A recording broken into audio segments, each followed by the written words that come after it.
dənə xalaya bizim hədiyəmiz var. Yəni bizim bu sağı daha zırhı var. Sen yaxşı çek.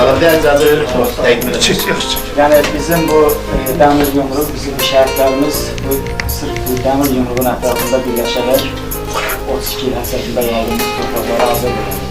Mən də bizim bu kollektivimiz adından bu dəmir yumruq simvolunu sizə təqdim edirəm, qoyarsınız. Və Allah həmişə dəmir yumruğumuzu möhkəm etsin. Möhkəmi salamat olsun. Bunu, bu təşəkkürnaməni sizə, yəni valideyn kimi sağ olaydı, özünə təqdim edirdik. Çox sağ olun. Bu təşəkkürnaməni... Bəlkə balaca Akifə təklif edir. Fərqi nədir? Anası var.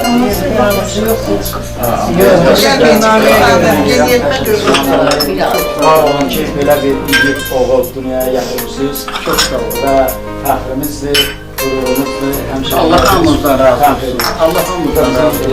Cənab Prezident haqqında jurnaldır. Allah canı sağ olsun. Prezidentimiz var olsun həmişə. Ölkəmiz salamat olsun. Yeri gəlsə Allah mən də gedərim ora. Sağ olun, buradakı bu oğullar var. Belə oğlanlarımız sağ olsun. Allah canınızı sağ eləsin. Hamımız. Var olun, sağ olun. Sağ ol Allah. Çok sağ ol. Belə yiğitlərimiz var bizim. Allah ölkəmizi qoruyanlarımız var. Oradakı sərhəd əsgərlərimizin canı sağ olsun. Qazilərimizə can sağlığı versin. Amin. Allah hamısına